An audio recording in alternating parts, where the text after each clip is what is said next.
The October wind rattled the windows of the Vandermeer estate in upstate New York as Dr. Sarah Chen navigated through rooms filled with a century of accumulated possessions. As a specialist in early American photography at the Metropolitan Museum of Art, she'd been called to assess a collection before the property's final sale.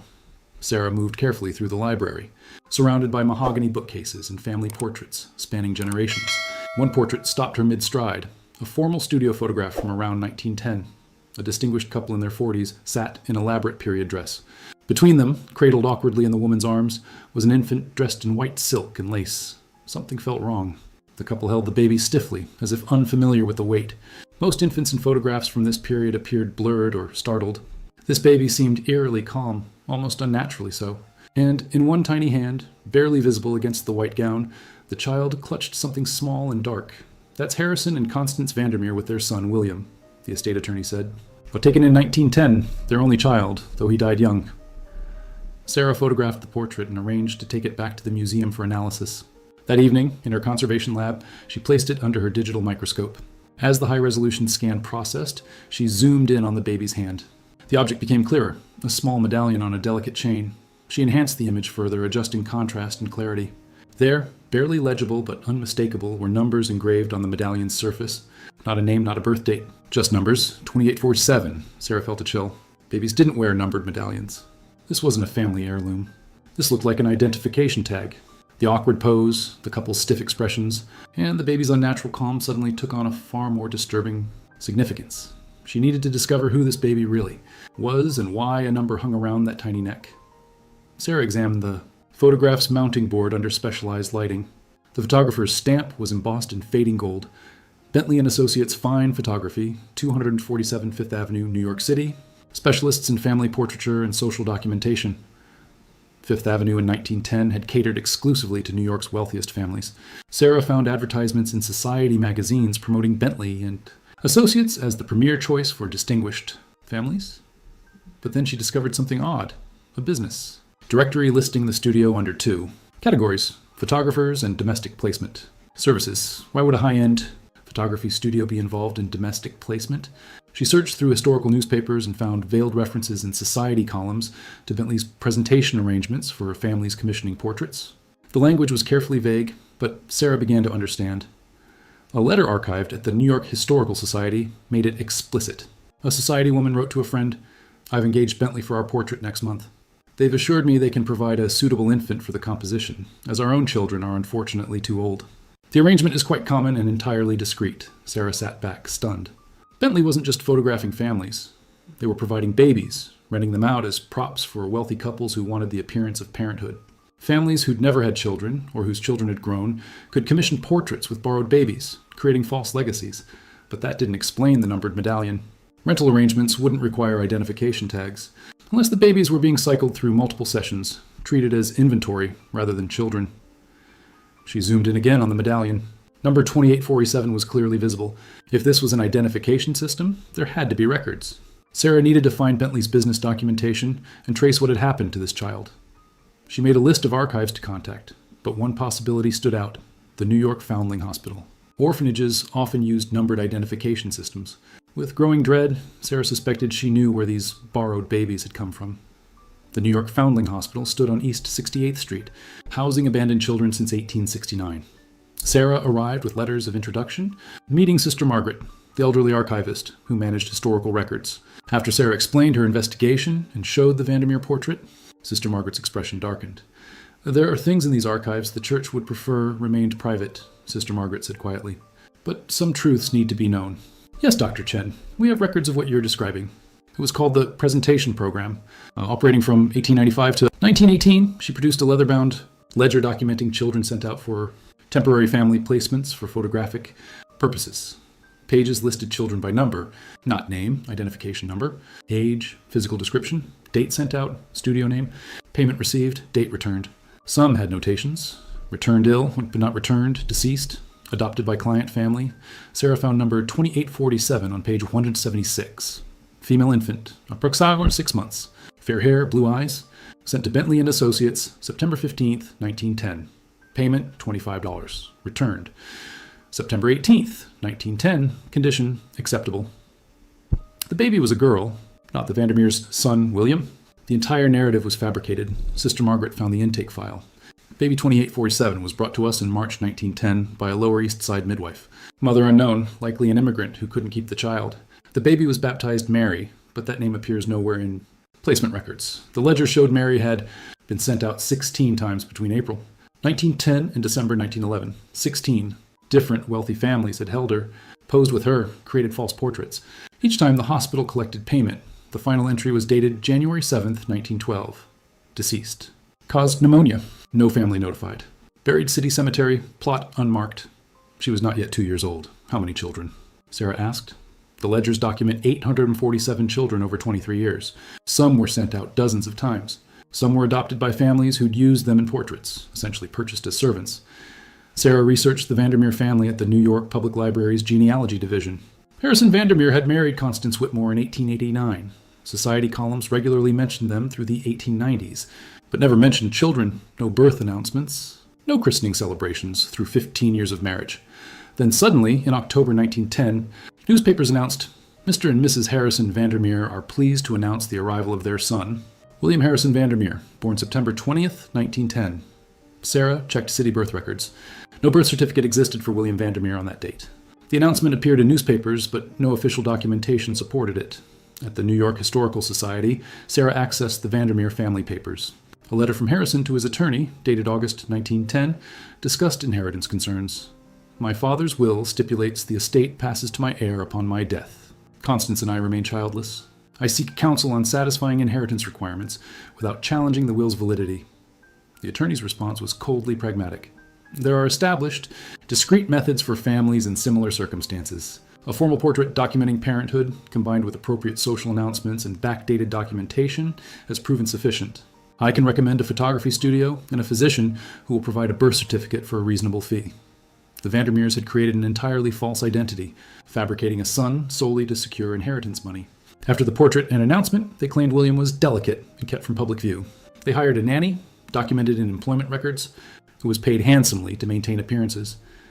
In March 1912, a death notice appeared. William Harrison Vandermeer, beloved son, passed peacefully March 3, 1912, private services. No death certificate existed for William, because William had never existed. Baby Mary had died in January 1912, just 2 months before the Vandermeers announced William's death. Financial records showed Harrison paid a city clerk $500 in January 1912 for documentation services, likely payment for creating false records. The Vandermeers had exploited a vulnerable child as a prop in their inheritance fraud, then lived comfortably for decades on money obtained through deception. Tracking Bentley and Associates proved difficult. The studio had closed in 1920, but Sarah found an obituary for Thomas Bentley from 1923, mentioning his daughter, Margaret Bentley Hartwell. Sarah eventually contacted Margaret's granddaughter, Patricia Hartwell, now in her 80s, living in Connecticut. Patricia agreed to meet, curious about the interest in her great-grandfather's business. When Sarah explained her research, Patricia's face grew troubled. My grandmother rarely spoke about her father's business. She seemed ashamed, though I never understood why. She retrieved a wooden box labeled, Father's Burden, do not open until after my death. Inside were photographs of babies, crying, sleeping, being posed with props. Each had a number on the back. These were working photographs, documentation of inventory. But what struck Sarah most were Thomas Bentley's handwritten journal fragments. One entry from 1920 read, I closed the studio with relief and guilt. For 25 years, I facilitated a practice I knew was wrong, but justified through profit. We told ourselves the children were temporary participants. We ignored how many sessions each child endured, how the repeated handling traumatized them. We pretended not to notice when babies came back sick or injured. We were complicit in treating human infants as rentable props. Another described his conflict with his daughter. Margaret refuses to inherit the business. She calls what we did legalized kidnapping for vanity. Perhaps she's right. I've created thousands of false family portraits while exploiting the city's most vulnerable children. A final entry chilled Sarah. I kept count. Our studio alone used 267 different infants. 43 died before age 5. I don't know how many others suffered in ways we never documented. I'll answer for this someday, though society will never hold me accountable. The families we served are too powerful. Patricia wiped tears away. I never knew. My grandmother became a child welfare advocate in the 1930s. Now I understand. She was trying to atone for her father's actions. This needs to be known, Patricia said. These children deserve their story told. To understand how the presentation program was eventually exposed, Sarah researched Eleanor Morrison, a journalist and progressive reformer whose papers were archived at the New York Public Library. Morrison's investigation had begun in 1917 when a former Foundling Hospital nurse contacted her anonymously, providing ledger copies and lists of participating studios. Morrison's notes revealed the enormous scope. At least 12 photography studios in New York City had participated, along with orphanages and maternity homes, serving poor and immigrant populations in Boston, Philadelphia, and Chicago. Babies were selected based on appearance. Fair-skinned, light-haired infants commanded higher fees. They were often sedated with laudanum to keep them docile during sessions. Morrison documented specific cases of harm. One infant died after aspirating during a session. Another suffered a broken arm when dropped. Several children contracted diseases from being handled by multiple people without sanitation. The institutions accepted these casualties as costs of a profitable program. But what drove Morrison's investigation was discovering that some families who'd commissioned portraits subsequently adopted those specific children, not as family members, but as servants bound by legal contracts. She interviewed young adults who'd experienced this fate. One woman described being used in a portrait session at age 1, then adopted by the same family when she was 3. They never called me daughter. I was the help. The portrait showed them as loving parents while I slept in a closet and worked from dawn until night. Morrison's articles in the New York World in February 1918 exposed the presentation program. Public reaction was explosive. Progressive groups rallied behind her investigation, but wealthy families exerted tremendous pressure to bury the story. Morrison received threats, newspapers faced advertising boycotts, and witnesses recanted after being pressured. But Morrison persisted. Her investigation contributed to child welfare reforms. New York passed legislation in 1919 prohibiting commercial use of institutionalized children. The presentation program ended, though no one was prosecuted and no families were publicly exposed. Morrison's final note from 1920 showed both satisfaction and frustration. We've prevented future harm, but provided no remedy for past injustices. Perhaps decades from now, someone will find these records and tell the complete story. With Morrison's research as foundation, Sarah began identifying other children exploited through the presentation program. The Foundling Hospital ledgers documented 267 children used by Bentley alone. Across 12 studios, Sarah estimated at least 2,000 children had been exploited over 23 years. She created a database from the ledgers. Devastating patterns emerged. Of the 267 children Bentley used, 43 had died before age 5, a 16% mortality rate, significantly higher than already tragic rates for institutionalized children. The repeated exposure to different environments, handling by strangers, stress, and sedation made them vulnerable to disease. Many children appeared repeatedly. One infant, number 1847, had been sent out 27 times between ages 3 months and 18 months before dying. Another, number 3012, was used in sessions for 2 years before being adopted for domestic service. Sarah cross-referenced ledgers with portraits in museum collections and family archives. She found 7 portraits beyond the Vandermeer image, showing babies wearing numbered medallions. Each showed wealthy families posing with borrowed infants, creating false legacies while exploiting vulnerable children. One disturbing discovery involved 3 different wealthy families who'd commissioned portraits between 1908 and 1910. Close examination revealed all 3 featured the same infant, identifiable by a distinctive birthmark. Baby 2134 had been used to create 3 separate fictional children for 3 separate families. Sarah documented each case meticulously, finding portraits where handling was visibly awkward, where infants' expressions showed distress, where clothing didn't fit because it belonged to the studio rather than the family. She reached out to descendants of families whose portraits showed evidence of borrowed babies. Most were shocked, some defensive, others grateful for truth. Several agreed to let their portraits be included in Sarah's research. Others refused contact or threatened legal action. Sarah understood their discomfort. These families had built identities on false narratives. But she believed truth mattered more than protecting comfortable fictions, especially when that truth acknowledged the suffering of exploited children. Throughout this research, Sarah kept returning to Baby Mary's portrait, held by the Vandermeers, a number around her neck. This was personal now, a responsibility spanning 114 years. After 6 months of research, Sarah prepared to go public.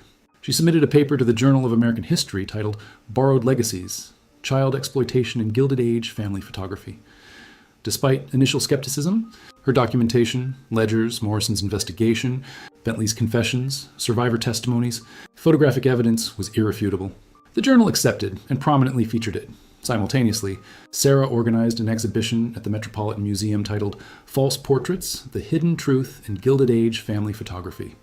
It featured the Vandermeer portrait prominently, alongside other identified portraits, Foundling Hospital ledgers, Morrison's materials and historical context, Most importantly, it centered the children's experiences, making their exploitation visible and undeniable. The media response exceeded expectations. The New York Times ran a front-page feature. When family portraits weren't family, museum exhibition exposes Gilded Age child exploitation. National media picked up the story. NPR produced a segment featuring Sarah, Sister Margaret, and Patricia Hartwell, who spoke publicly about her great-grandfather's role. Public reaction was intense and divided. Progressive organizations and child welfare advocates praised the research, but resistance came from historical preservation societies representing Gilded Age families, arguing Sarah was judging historical practices by contemporary standards. The Vandermeer family's remaining connections demanded the portrait be removed, claiming defamation. The museum's legal team defended the research as legitimate historical scholarship. The controversy increased public interest. The exhibition, originally planned for 3 months, was extended to 6 due to overwhelming attendance. The museum installed a remembrance wall where visitors left thousands of messages. We remember you. Your suffering matters. You deserve better. The Foundling Hospital issued a formal apology, acknowledging the presentation program. Sister Margaret worked with Sarah to create a memorial garden dedicated to children who died in the institution's care, specifically mentioning those exploited through the program. Several universities incorporated Sarah's research into curricula. Graduate students began researching similar practices elsewhere. International media covered the story, with historians in other countries identifying comparable practices in Victorian England and Paris. Throughout the attention, Sarah remained focused on the children, always bringing conversations back to their experiences and their right to be remembered with dignity. Sarah's research had exposed a systematic exploitation, but she wanted to do more than document historical injustice. She wanted to honor the children individually, to restore their humanity beyond the numbers they'd been assigned. Working with genealogists and adoption researchers, she began the painstaking work of tracing what had happened to survivors of the presentation program. Many children had died young, like Mary, but others had survived into adulthood, and Sarah discovered some had living descendants who'd never known their family history. She found the great-granddaughter of baby 1634, a child who'd been used in 7 portrait sessions before being adopted by a Philadelphia family as domestic help. The great-granddaughter, Linda Morrison, had grown up hearing vague family stories about her great-grandmother, being taken in by a wealthy family but never knew the full truth when Sarah showed Linda the Foundling Hospital ledgers, and the portraits featuring her great-grandmother, Linda wept. My great-grandmother died when I was young, but my grandmother told me she'd always seemed sad, always felt she didn't belong anywhere. Now I understand why. She spent her whole life knowing she'd been bought, used, discarded by her birth family, and exploited by the family that adopted her. Sarah connected with 12 descendant families over several months. Each conversation was emotional, often painful. Some families had suspected parts of their history but never had confirmation. Others were completely blindsided by discovering their ancestors had been part of this program. But most expressed gratitude for finally knowing the truth, for understanding the source of family trauma that had echoed through generations. One descendant, Marcus Williams, whose great-grandfather had been baby 3421, became particularly active in Sarah's project. Marcus was a social worker specializing in foster care reform, and he saw direct connections between historical child exploitation and contemporary child welfare issues. What happened to these children? Treating them as commodities? Prioritizing institutional profit over their well-being? Failing to see them as fully human? These patterns still exist, he told Sarah. We've changed the language and improved some protections, but vulnerable children are still exploited in various ways. Marcus helped Sarah organize a gathering of descendant families at the Metropolitan Museum during the exhibition. 23 people attended, representing 11 children who'd been part of the presentation program. They stood together before the portrait of baby Mary, held by the Vandermeers, and shared stories of how their ancestors' exploitation had affected their families across generations. My great-grandmother never spoke about her childhood, one woman said. She suffered from what we'd now call complex trauma. She couldn't bond properly with her own children. That pain traveled through my family for 4 generations. Finally naming what happened to her, acknowledging it publicly, helps us heal. Sarah arranged for the museum to create a digital registry where descendants could add information about their ancestors, sharing photographs, stories, and memories. The registry became a powerful counter-narrative to the false portraits, restoring identity and humanity to children who'd been reduced to numbers. 1 year after Sarah's initial discovery, a memorial service was held at the New York Foundling Hospital's Memorial Garden. Over 300 people attended, descendants, historians, child welfare advocates, and members of immigrant community organizations. The morning was gray and cold, but there was warmth in the gathering, a sense of justice finally acknowledged. Sarah stood before the crowd, the portrait of baby Mary projected on a screen behind her, alongside photographs of other identified children from the presentation program. Mary was not yet 2 years old when she died, Sarah began, her voice carrying across the garden. She came to America's shores through circumstances we can only imagine. Her mother unable to keep her, her father unknown. She deserved to be loved, protected, given a chance at life.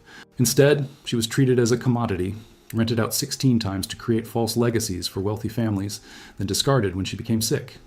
She paused, looking at the descendants present. Mary's story, and the stories of at least 2,000 other children like her, were buried for over a century, but their photograph told the truth. The numbers around their necks, the awkward poses, the haunted eyes, these preserved evidence of their suffering and of a system that prioritized wealth and vanity over the most vulnerable members of society. The memorial garden now featured a bronze sculpture of a child holding a medallion, with plaques listing the names of children who died while part of the presentation program.